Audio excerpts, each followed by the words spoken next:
Preservar o passado por meio de objetos. Essa prática comum nos museus públicos de todo o mundo começou no âmbito da vida privada. Povos da antiguidade já guardavam peças pelo seu valor cultural, religioso ou simplesmente pelo significado material. No Caminhos da Reportagem de hoje, vamos mergulhar no mundo dos colecionadores brasileiros e descobrir quais são seus objetos do desejo. 1000 anos antes do nascimento de Cristo, a civilização grega já existia, num período que chamamos hoje de Antiguidade Clássica, estudado nas aulas de História Antiga. Mas nenhuma lição dos livros didáticos é tão fascinante quanto ver de perto um objeto real daqueles tempos. Foi comprado agora.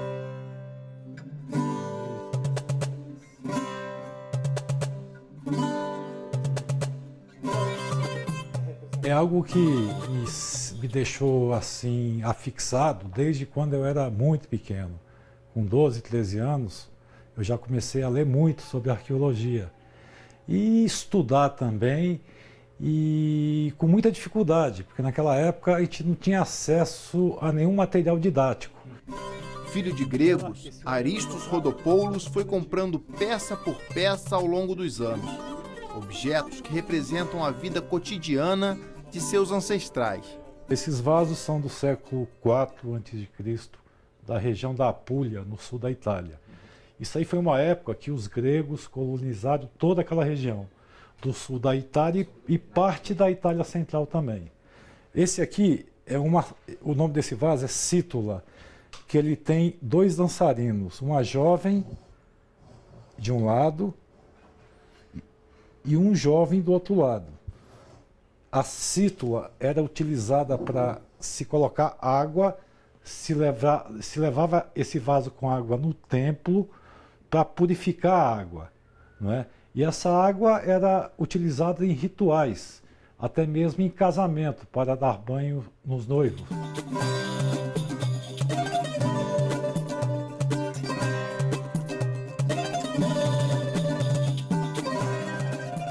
E eles são utilizados para se tomar vinho. E olha o tamanho deles. Bebia muito vinho. Não é que o pessoal gostava de tomar vinho, né? Eles são ornamentados com cupidos, na cor branca, cada um tem 2 cupidos. Tem folhas de pareiras em cima, não é? E todo esse adorno dourado é feito com folhas de ouro. Intactos, perfeitos, preservados ao longo de 2.500 anos. Como é possível? Geralmente ficavam dentro de túmulos muito bem fechados, né? E até hoje se acham túmulos intactos, principalmente no sul da Itália. E esses túmulos são achados nos campos, na hora que o agricultor vai arar a terra, aí ele bate com a máquina em uma pedra. Na hora que ele bate com uma pedra, ele já sabe que ali tem alguma coisa de especial, não é? Aí o que acontece? Eles pegam e tiram as peças, vendem e acabam saqueando, para falar a verdade, né? O que eu acho errado, né? O colecionador não gosta de falar em quanto paga pelas raridades, mas as peças ultrapassam facilmente o valor de $8.000. Essa peça era uma peça para oferenda, ou era ofertada para os templos, ou se não sepultada com pessoas. Como é que ela chegou na sua casa? Isso aqui foi adquirido em Londres, e boa origem, porque isso aqui tem muita coisa falsa no mercado, né? E ela está intacta, não está quebrada, e ela tem 4.500 anos. Dentro do pequeno apartamento, tudo chama a atenção.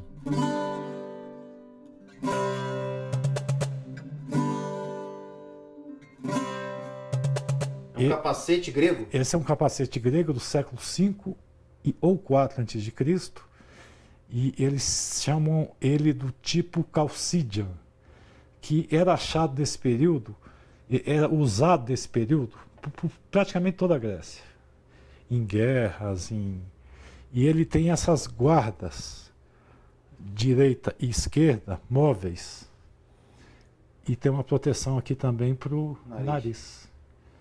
Então é uma peça muito interessante. Ele é leve, ele não é tão pesado quanto parece ser.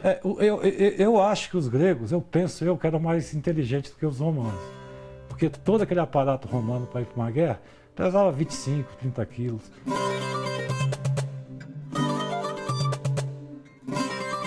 Acho que a coleção tem muito a ver com a curiosidade também.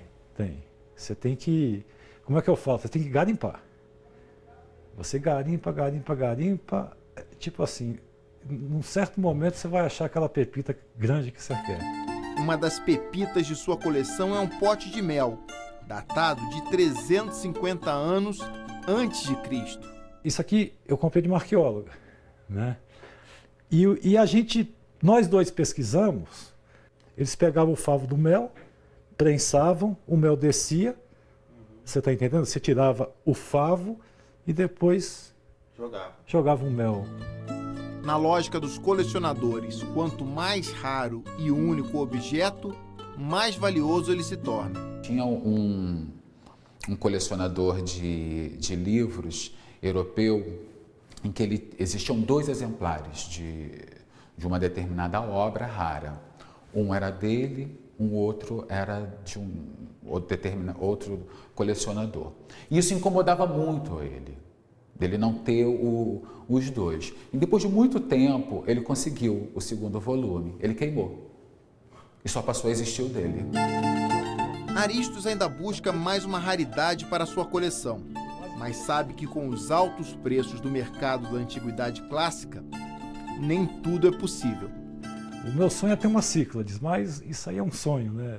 É complicado adquirir. Explica para as pessoas o que é uma Cíclades. Cíclades é uma estátua de mármore que elas eram manufaturadas nas Ilhas Cíclades, que ficam ali no Mar Egeu, na Grécia. Então são estátuas datadas de 3.000 a.C. a 2.400 a.C.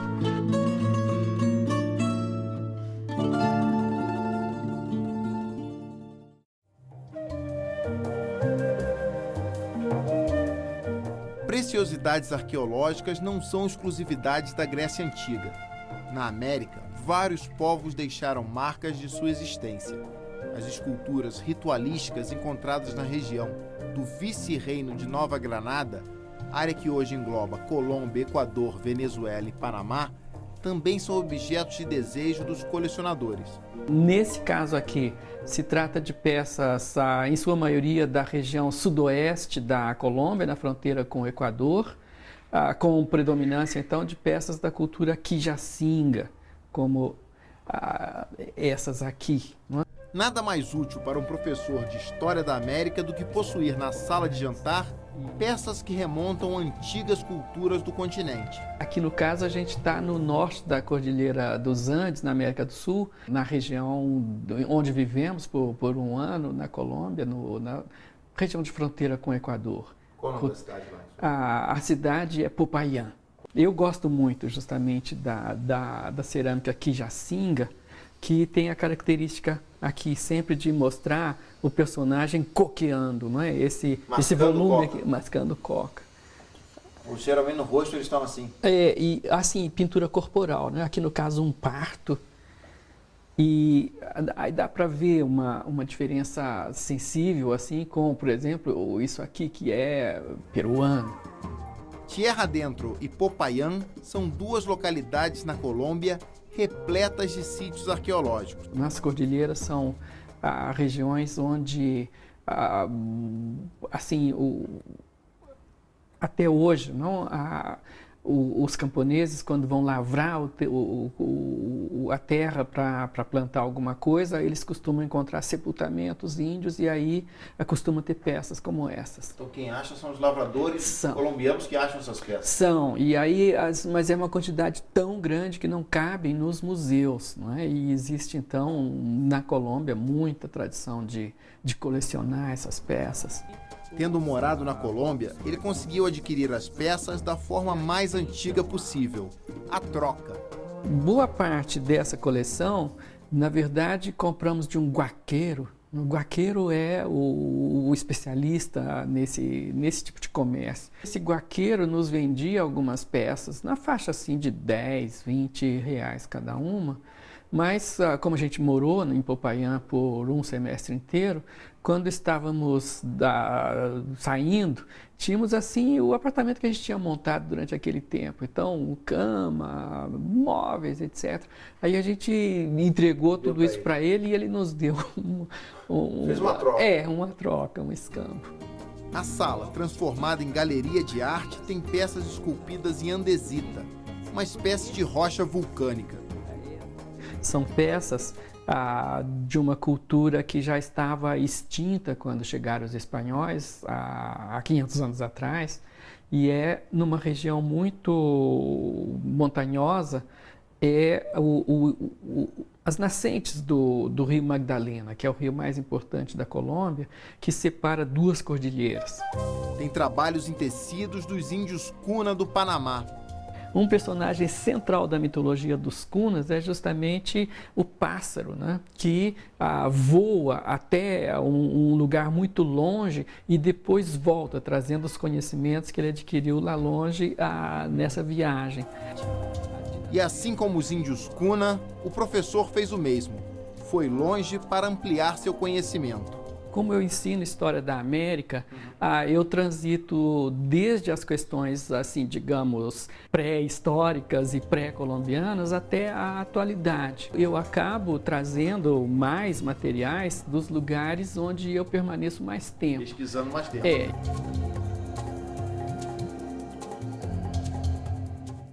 Tempo que passa rápido, da América pré-colombiana do professor Jaime à era das máquinas. A produção industrial em série também ampliou o número de colecionadores. Os objetos, eternamente ultrapassados pelos avanços tecnológicos, continuam tendo um valor inestimável para quem gostaria que o tempo parasse. Uma viagem no tempo. Quanto mais raro o relógio, melhor é, né? A cada relógio, o som de uma lembrança que remete ao passado. Esta é a trilha sonora que mais se ouve na casa do seu Olinto. O som que sai deste carrilhão parece vir de uma igreja. O relógio, inspirado no século XVIII, é um dos preferidos do colecionador.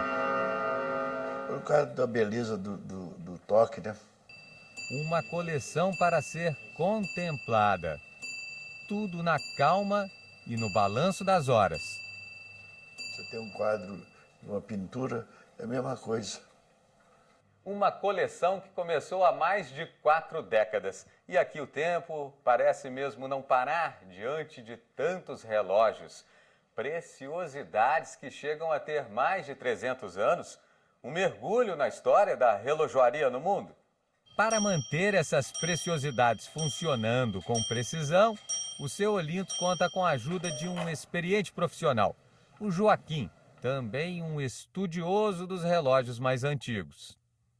Você não compra um relógio desse tipo porque só para marcar as horas, né? Ele tem uma história, ou é de família, ou foi de família, né? E pela mecânica, são mecânicas que é uma vida inteira, não acabam. Em meio a tantas raridades, uma descoberta e uma certeza, a de que a noção e a forma de se registrar o tempo foram mudando de acordo com a necessidade da vida moderna. Antigamente só se contava a hora, né? Você precisava das horas, não dos minutos. Então o relógio era de um ponteiro só. A partir de século XVII foi criado com 2 ponteiros. Já necessitava dos minutos.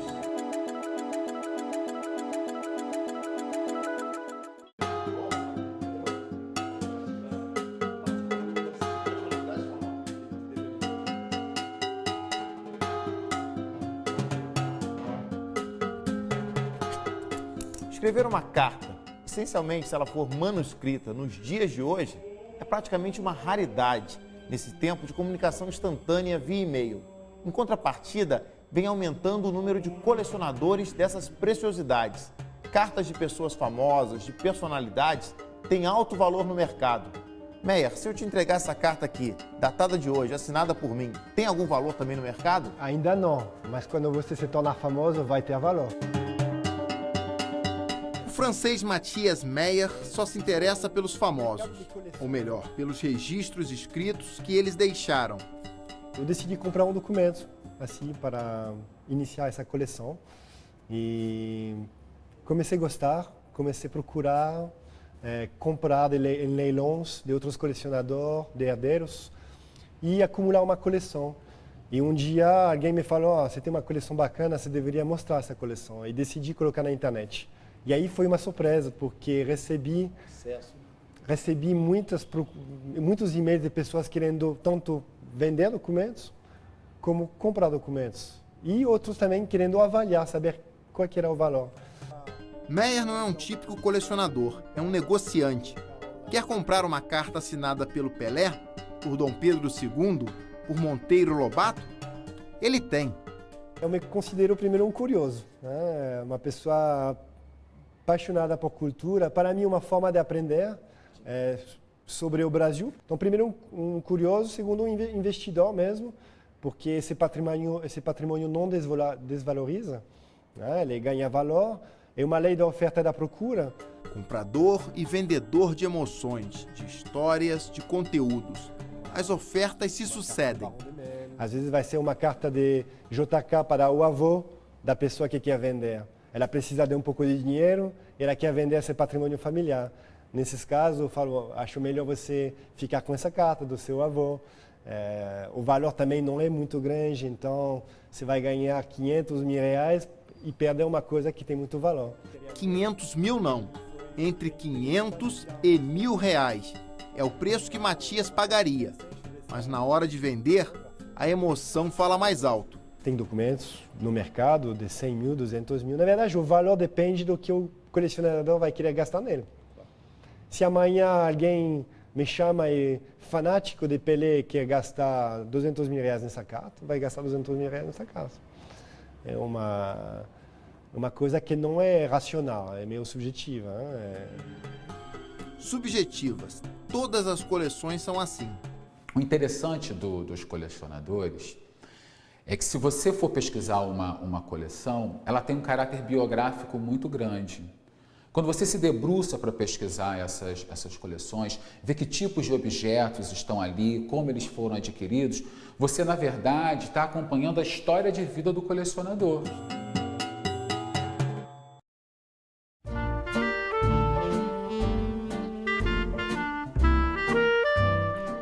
A história de Humberto Mordente, por exemplo. Sua paixão por máquinas fotográficas vem de família. O colecionador herdou do pai mais de 1000 modelos.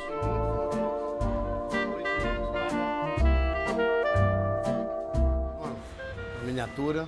Funciona ou é de brinquedo? Não funciona. Funcionou muito, né? Era um formato pequeno. E você utilizava o carretelzinho, né? A câmera para espião.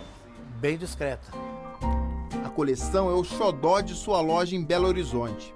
Seria esse espaço que realmente, você só com as câmeras na vitrine, aqui na loja, já chama atenção, as pessoas realmente ficam... Param para ver. Acham muito interessante, vendo os modelos que tinham na época. Então, realmente, é um espaço para mostrar as pessoas, os mais jovens que não passaram, né, por essa época. Se mostrar uma bobina de filme, não vai saber o que é. Então, realmente, é um espaço para mostrar a história da fotografia. Como muitos colecionadores, Humberto tem um sonho, um espaço, um museu só para exibir as preciosidades. Construir um local que tenha condições de ter as câmeras, mostrar como foi a fotografia, a revelação, todos os equipamentos que foram utilizados para se trazer uma imagem no papel. Enquanto o museu não vem, seu Humberto pensa em algo mais simples. Na contramão das máquinas digitais modernas, o colecionador quer um típico registro do passado da fotografia. Seria considerada aquela conhecida como lambe-lambe, mas ela realmente, né, com o tripé, vamos colocar aí a cortinazinha, que é o pano preto. Os fotógrafos de praça mesmo. Justamente. Essa peça ela é fundamental, né?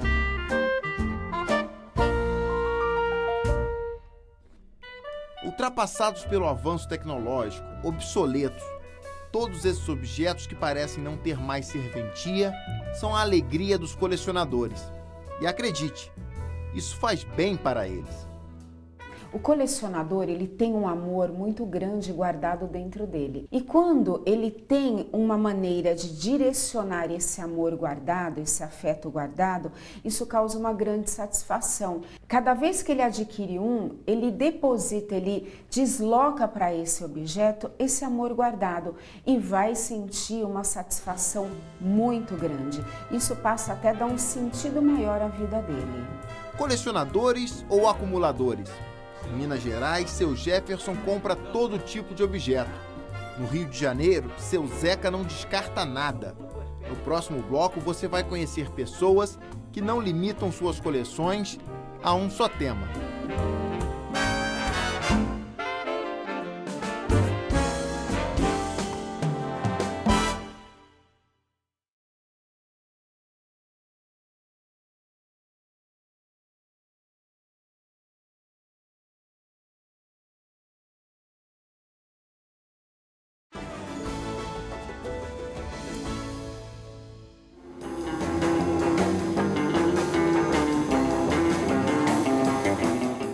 Tempo em que farmácia ainda se escrevia com PH.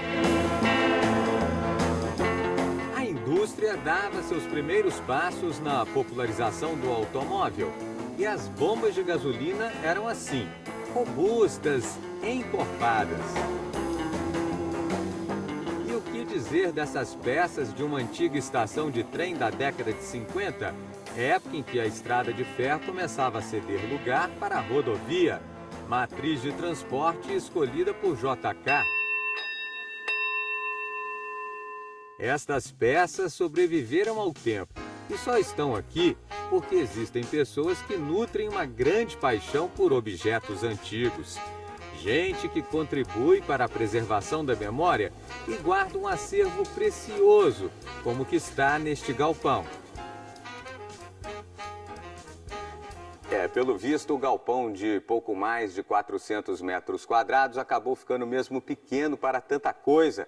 São mais de 8.500 itens catalogados. A coleção começou com essa jardineira aqui, de 1929, que fazia a linha São Paulo-Sorocaba. Agora a gente vai conhecer um pouco mais da vida, desse colecionador, o dono dessas preciosidades. Uma coleção que ele começou há mais de 30 anos. Vamos lá? Tudo bom, Jefferson? Tudo bem, muito bem. Tudo jóia. É prazer recebê-los aqui. Mas foi paixão à primeira vista. Eu estava em São Paulo, havia um leilão de carros antigos e eu participei. E comecei com esse carrinho aí. Conhecer o acervo que Jefferson foi acumulando ao longo do tempo é como viajar na história do século XX e de suas invenções. Os carros são uma paixão especial do colecionador. Já são 29 ao todo. Esse aqui é um furgão 1934. O nome dele, a marca é Internacional. É um motor de 4 cilindros e ele servia para um carro de feira. As feiras dos anos 50 e 60 em Belo Horizonte colocavam, como até hoje, nos bairros.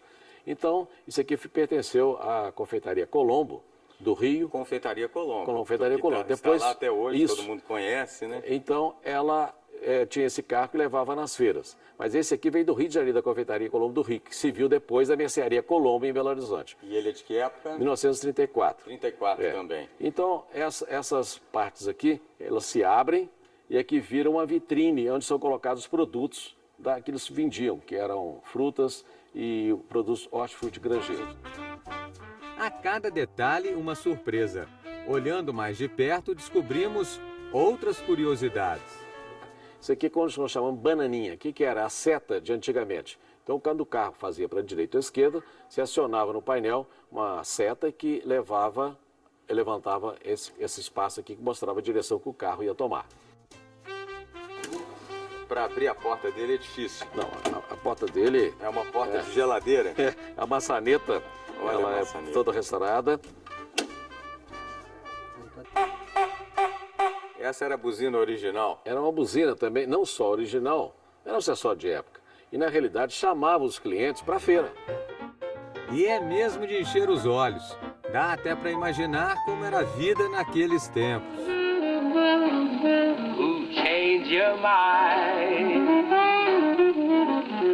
E o que eu quero fazer com isso? Eu não tenho interesse de vender, não. Restauro essas peças e quero levar para um museu, para contar a história e deixar um legado. Seria um egoísmo muito grande da minha parte guardar isso aqui tudo e não mostrar para ninguém. Então, como eu falei, a ideia é fazer um museu, porque o museu, para mim, é o cartório de registro da história.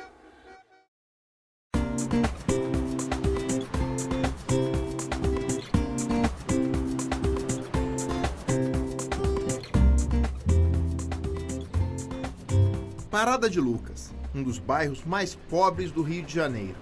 Dentro deste enorme galpão, às margens da Avenida Brasil, encontramos Zeca Pereira, que cultiva o mesmo hábito do mineiro Jefferson. Tá meio bagunçado assim as coisas assim, ó. Mas é nesse meio que algumas preciosidades vão aparecendo. Eu me lembro que meu pai abria a porta assim, o pessoal da rua poder ver, né? Porque não cabia todo mundo dentro da casa. Primeiro modelo de TV a Foi o cores no primeiro Brasil. modelo, com certeza. Quem poderia ter entre tantas ferragens um tanque de guerra? Ou uma carcaça de um avião da FAB? Ou ainda um lote inteiro de rádios militares? Tudo que vinha que eu achava que era interessante eu guardava e fui botando. E depois dos meus 18, 19 anos eu cheguei no escritório, a gente foi dividindo as coisas assim e surgiu o que está aí hoje. Ele guarda tudo, de antigas máquinas de pegar ursinhos até carrões, como este Camaro 1974 e este Malibu 1968.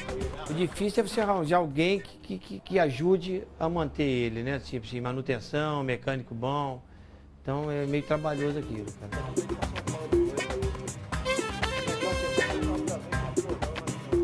Os jipes utilizados na Segunda Guerra Mundial têm outra sorte e saem do galpão frequentemente.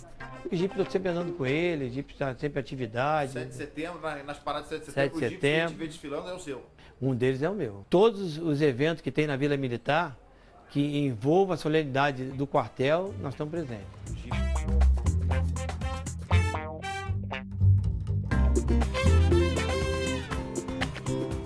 Nada se descarta. Esse é o lema da oficina e do ferro velho do Zeca, que durante anos colecionou tudo que foi possível e o que veio até aqui. Não é isso, Zeca? Com certeza. Tudo que me oferece, eu pego. Esse aqui foi uma mesa que a gente acabou fazendo entre nós mesmos. A gente tinha a frente dela, de um carro, que não sabia nem que carro era, e tinha uma mesa de escritório toda em ferro. Então a gente chapou a frente na mesa e foi fazendo os paralamas, o capô e tal, e virou essa mesa aqui, que no final a gente descobriu que era um Studebaker. Tem um gramofone, né? Funciona? Funciona, pô. Quer ver? Deixa eu só virar a corda aqui. Tempo moderno, tem energia, tem que ser na corda. E na época, é uma época pré-energia elétrica. Pré-energia elétrica.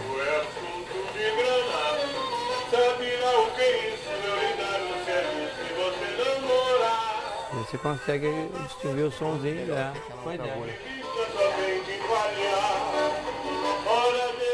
O chato disso é que a agulha só toca 3 discos. Depois 3 discos, ela fica rombuda. Fica rombuda, você já não consegue ouvir mais o som direito, então você tem que... Você tem ideia de que ano que é esse gramofone? Ah, esse é da década de 40. As peças trazem de volta os anos dourados das emissoras de rádio. Esse é o microfone da Rádio Nacional? É. E veio parar aqui com o senhor. Parar aqui.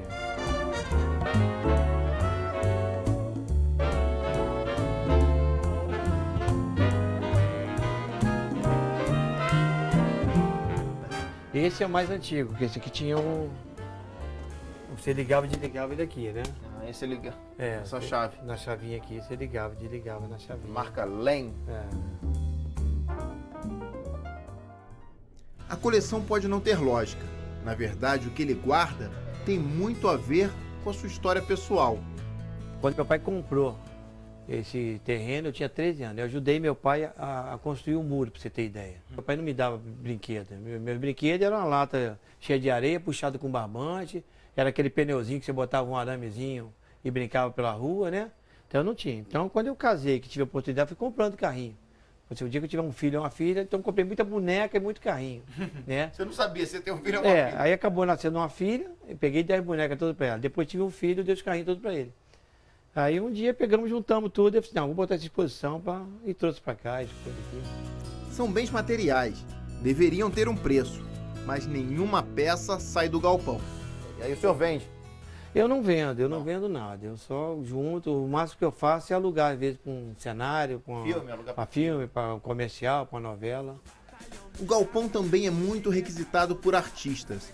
Uma parte de Lixo Extraordinário, documentário de Vicky Muniz, foi gravada aqui. Clipes de funk também utilizaram o cenário.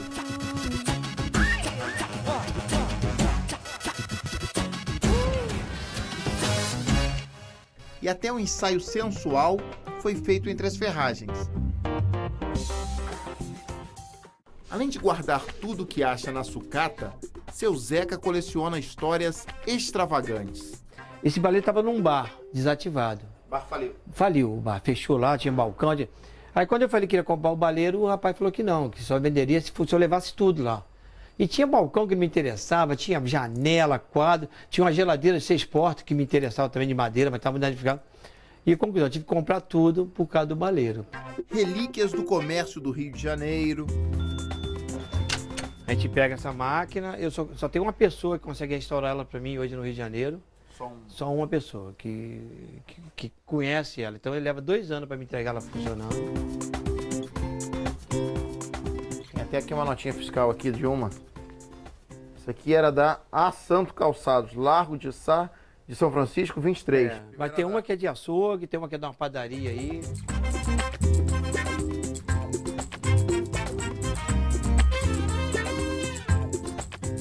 O legal do ferro velho é isso, que todo dia aparece uma coisa nova aqui. Você nunca sabe o que vem dentro do caminhão, o que vão te oferecer. Painel de avião, capacetes, machadinhas, taxímetros, calibradores, tudo. Seu Zeca tem de tudo. Será que ele ainda está atrás de alguma preciosidade? Eu sempre tive vontade de ter um helicóptero mesmo, cara, uma carcaça do helicóptero, cara. Eu não consegui ter ainda não, cara. Já tentei diversas vezes, tanto é que a gente reproduziu um brinquedinho lá fora. Lá fora, mas pequenininho. Mas eu queria pegar uma carcaça de helicóptero mesmo e ter aqui. Seu Jefferson em Belo Horizonte, seu Zeca no subúrbio do Rio. 2 homens com a mesma mentalidade. Guardar, restaurar, ter de tudo um pouco. Divertem-se com isso. E a cada dia, iniciam uma nova coleção. Nunca tem fim, nunca, sabe? E assim, o que a gente vai juntando e vai bota 1 ou 2 peças, no final ela cresce, fica 5, 6, 10 peças. Olha, a gente nunca pode desistir dos sonhos. Cada um tem uma missão a cumprir na Terra. Eu acho que a missão minha é exatamente conservar o passado, tornando-se presente e dando vida para o futuro.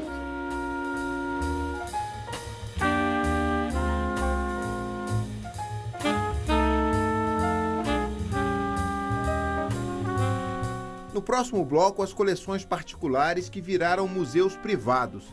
Em Recife, o suntuoso castelo do maior mecenas das artes. No Rio, lembranças preservadas da Segunda Guerra Mundial. E em São Paulo, um grande esforço para guardar a história da televisão brasileira.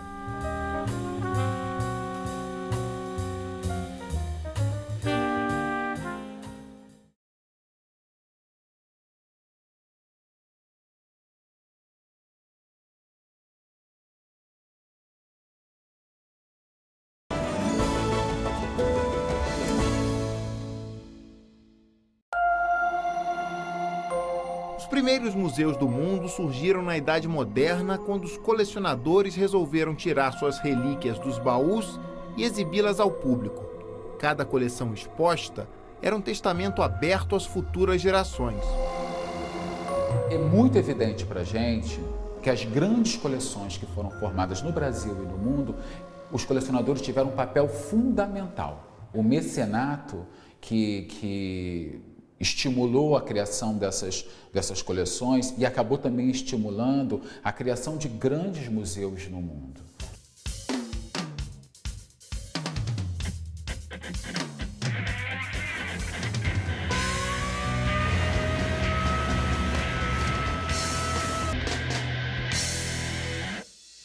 Meu pai, que era o seu João Lavor Reis e Silva, nascido em Foz do Iguaçu em 1917, faleceu 11 de abril de 2000.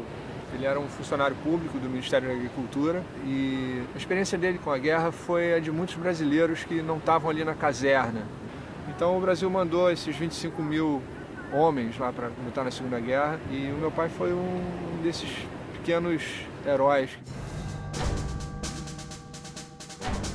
Por causa do pai, João Baroni, baterista dos Paralamas do Sucesso, é um aficionado em Segunda Guerra Mundial. Já gravou 2 documentários sobre o conflito, possui um jipe militar da época e coleciona objetos utilizados no fronte. Existe uma demanda muito grande por material original do Brasil naquele período ali da Segunda Guerra, porque se trata de coisa muito rara. Então, o comércio é muito limitado, porque tem pouca coisa disponível, né, nesses canais hoje em dia de feiras de antiguidade, ou até mesmo pela internet. Volta e meia, um ou outro colecionador se depara com algumas peças raras e às vezes elas acabam atingindo um preço absurdo. A paixão pela guerra trouxe Baroni à casa da Força Expedicionária Brasileira no centro do Rio. Aqui, os objetos doados pelos soldados formaram uma grande coleção. O museu é mantido por esforços privados, sem a ajuda do governo. O museu está sendo reaberto e, como a gente está vendo aqui, tem um acervo riquíssimo, né, com esses pequenos pedaços aí da história dos brasileiros na Segunda Guerra Mundial. Participação que começou quando o governo de Getúlio Vargas enviou para a Itália, em julho de 1944, 25 mil pracinhas. Na época, era uma questão de honra. E o pessoal começou a entrar em ação mesmo em agosto. Então foram mais ou menos 9 meses de ação quando a guerra terminou em maio. Então, para quem acha que os brasileiros foram lá fazer um passeio, é bom entender que ao longo desses 9 meses, na estatística dos quase 500 brasileiros que morreram durante a guerra, era mais ou menos assim, como se morressem 2 brasileiros por dia ao longo de 9 meses nesses combates, nas ações militares que o Brasil travou lá. Uniformes, capacetes, bandeiras, armas, utensílios, tudo que os brasileiros trouxeram de volta da guerra formam hoje uma coleção única. Tem um capacete italiano, fascista, que é raríssimo. Aqui também tem uma série de armas históricas, principalmente dos inimigos, né? A famosa Lurdinha, que era aquela metralhadora ali, que dava 250 tiros em 5 segundos, né? Você acabava com uma caixa de munição em 5 segundos, né? daquela metralhadora. Foi o terror das tropas aliadas, a metralhadora MG-42. Apelidada de Lurdinha. Que os brasileiros apelidaram de Lurdinha, porque tem uma história que a namorada de um pracinha era costureira e essa metralhadora fazia um barulho parecido com uma máquina de costura. Cada peça, uma história da luta entre os países aliados, entre eles Estados Unidos, Brasil, França e os do eixo, Alemanha, Itália e Japão, que apoiavam regimes autoritários como o nazismo e o fascismo. O empresário Breno Amorim não teve nenhum parente na guerra, mas achou que poderia colaborar, investir na restauração da Casa da FEB, achar outros patrocinadores. Eu consegui que organizássemos um patrocínio, um fundo para poder revitalizar a casa e não apenas revitalizar, reconstituir o museu, a parte documental, que hoje está à disposição para pesquisadores, acadêmicos e tudo mais, mas também formar um centro de divulgação, né? de difusão do que foi a história do Brasil na Segunda Guerra. Talvez seja essa a função das coleções. Em vez de guardá-las em um armário, deixá-las abertas ao público, fazer com que elas ensinem alguma coisa às novas gerações. Queremos que estudantes de história, de faculdade, professores, encontrem nesse espaço um contato com uma história que eles não vão talvez encontrar nos livros. Quase 70 anos depois do final da Segunda Grande Guerra, as armas tão mortíferas descansam nas prateleiras do museu. Deveria ser assim, mas uma granada da coleção surpreendeu o armeiro Gil de Souza. Foi uma granada conhecida como granada abacaxi, uma granada defensiva que se fragmenta em vários pedaços, que ela possui o detonador ainda original de 1944 Não possuía carga explosiva, mas continha ainda o detonador. E um rapaz pediu para ver antes de eu colocar na vitrine e sem querer ele puxou o pino, que ocasionou a explosão e a detonação da mesma, né? Pode-se dizer então que Gil foi o último ferido da Segunda Guerra Mundial. Me atingiu, me feriu a barriga, pegou no meu tornozelo, meu pé inchou na hora, eu pensei até que tinha acontecido algo pior, porque eu não conseguia tirar o tênis, e pegou em um crucifixo, que eu não tenho mais, perdi, mas amassou ele bem aqui no meio do meu peito. Meu peito ficou muito inchado e vermelho, porque pegou em cima do osso e ainda com um crucifixo por cima, então ficou muito alto. Quem me socorreu foi uma ambulância da guarnição da PM, me levaram para o hospital, mas graças a Deus não foi nada de grave. Foi mais um susto mesmo, né? Cada colecionador sonha em viver na época da sua paixão. Baroni gostaria de ter ido à guerra. Em seu documentário, remonta a história do dia D, quando as tropas norte-americanas desembarcaram na França e mudaram o destino do conflito. Hoje em dia a gente tenta fazer essa luta da maneira que a gente pode. Eu, por exemplo, com essa coisa de resgatar a imagem do Brasil e a história do Brasil na Segunda Guerra Mundial, eu costumo resumir isso como assim, né? O Brasil tem um monte de parafusos para a gente apertar, né? E eu escolhi esse parafusinho para apertar para ver se ajuda um pouco. Se cada um de nós, se a gente apertar cada um desses parafusinhos que a gente precisa no país, acho que vai ajudar bastante já.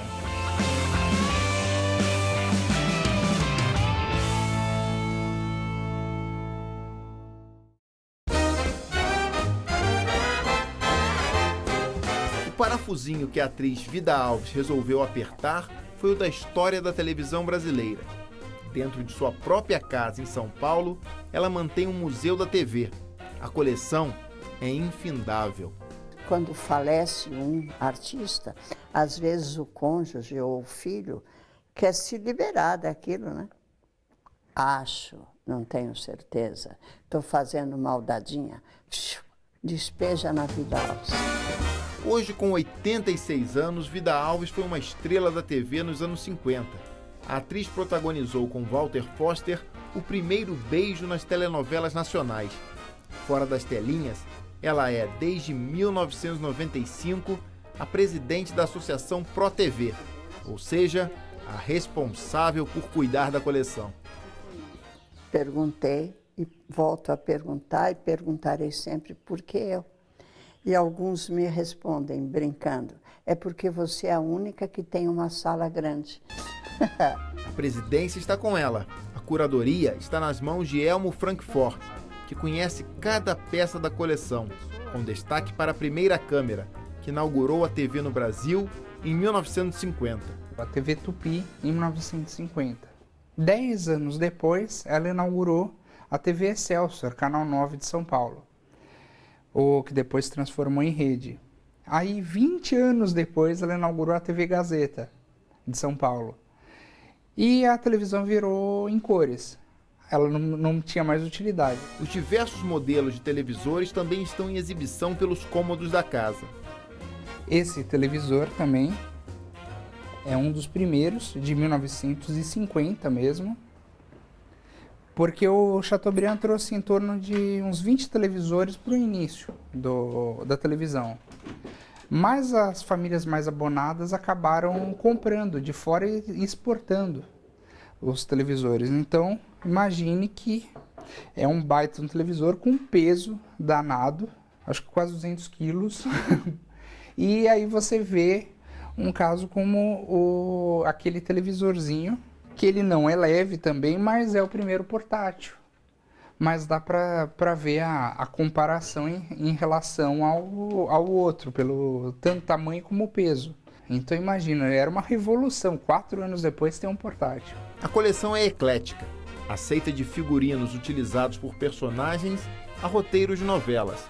Nós temos dentro disso, assim, doações desde emissoras, mas até caixas de fotos de pioneiros da televisão que doaram pra gente as recordações que tinham em casa, porque acharam que aqui ia ser mais bem conservado do que se estivesse num armário qualquer.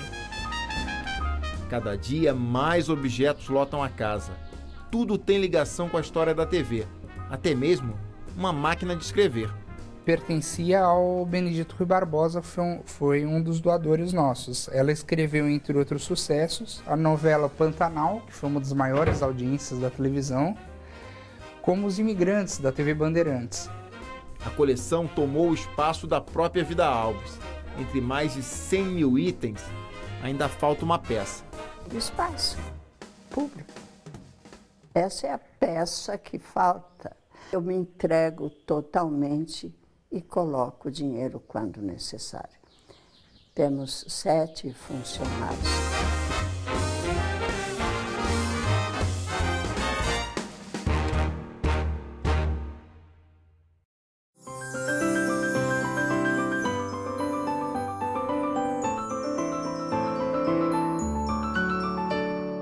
Espaço, dinheiro, nada disso é problema no Recife, onde o empresário Ricardo Brenan, o maior colecionador de arte do país, transformou um antigo engenho de 30 mil metros quadrados em um instituto. O museu é o 4º mais visitado do Brasil. Trata-se de uma viagem no tempo, que começa numa aléia de palmeiras. O visitante entra naquele caminho sem saber onde vai, até chegar a um castelo medieval. Nem parece que está no Nordeste brasileiro.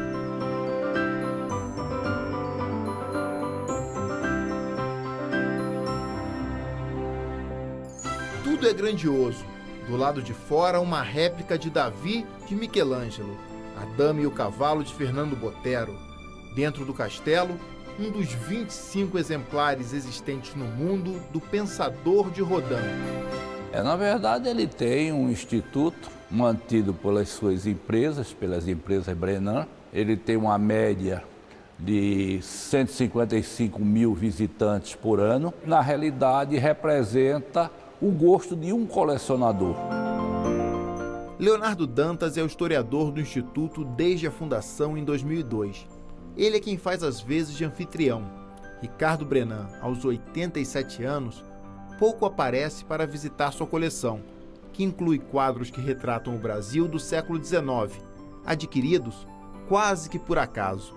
Boa parte desses quadros pertencia à cultura inglesa, Instituto de Cultura Inglesa do Rio de Janeiro, que possuía 2 France Post. E ele estava montando a coleção dele de 2 France Post. E ele queria comprar os 2 France Post. Mas a cultura inglesa do Rio de Janeiro disse que só vendia a coleção completa. Ele comprou a coleção completa para ficar com 2 France Post. Então, com isso, ele ao mesmo tempo, ele se torna proprietário de uma das mais importantes coleções da paisagem brasileira do 800, além de 2 quadros da paisagem brasileira do século XVII. Únicos, retratos de uma época em que não havia fotografia, os quadros possuem alto preço no mercado. Uma obra do holandês Frans Post, que pintou o Recife na época da colonização, pode chegar a 5 milhões de reais. Uma obra do italiano Canaletto, do século XVIII, então, já foi arrematada por 17 milhões de reais nos leilões da Europa. Toda vez que surge no mercado um Frans Post, ele tenta adquirir. Nem sempre consegue, porque hoje o Frans Post, que era um pintor vamos dizer, de que os quadros não eram tão valorizados quanto depois que Ricardo Brenan entrou no mercado. Ricardo Brenan é o responsável pela inflação do pintor Frans Post do mundo. As peças mais antigas remontam à Baixa Idade Média, após o ano 1000. Muitas esculturas são do período do Renascimento. O tempo passou rápido. Entrar no museu é olhar para uma época em que as batalhas eram decididas na ponta da espada. As armas brancas sempre exerceram um fascínio no colecionador.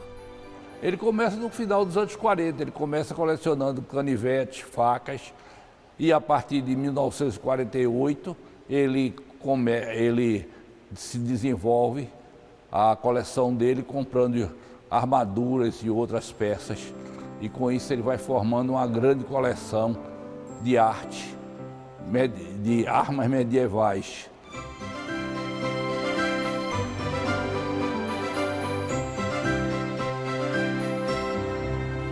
das salas que mais desperta a atenção do visitante aqui no Instituto Ricardo Brenan é a das armaduras. Peças que foram feitas entre o século XV e o século XIX. E com uma curiosidade, uma armadura para um cachorro que está pronto para a guerra. Proteção para cachorros e até para crianças. Não consta na história que eles fossem para a guerra. Podem ser só fantasias. Muitas armaduras, principalmente as mais decoradas, são apenas figurinos, obras de arte de metal. E se é arte, interessa ao colecionador. Ele quer estar próximo da arte. Não basta para ele que a arte ele vá 1 a 2 vezes à Europa, uma vez a cada ano. Ele quer conviver com a arte, ele quer tocar, ele quer sentir como dele.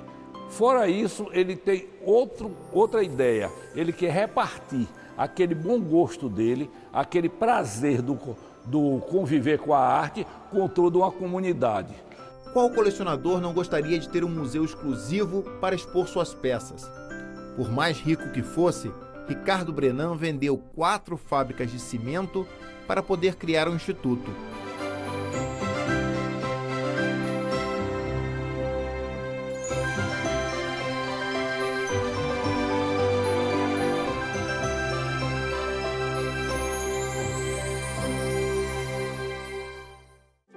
Guardadores de coisas, sim, mas quem pode dizer que uma parte importante da arte antiga não está nas mãos do professor Jaime ou no apartamento do seu Aristos? Sonhadores, por que não? Será que um dia haverá um espaço para as máquinas fotográficas do seu Humberto e para o acervo da Vida Alves? Seu Zeca no Rio transformou objetos descartados em itens valiosos. Seu Olinto em Minas acredita ter aprisionado o tempo. Seu Jefferson reuniu para si um pedaço do passado. Todos eles, acima de tudo, colecionadores de histórias.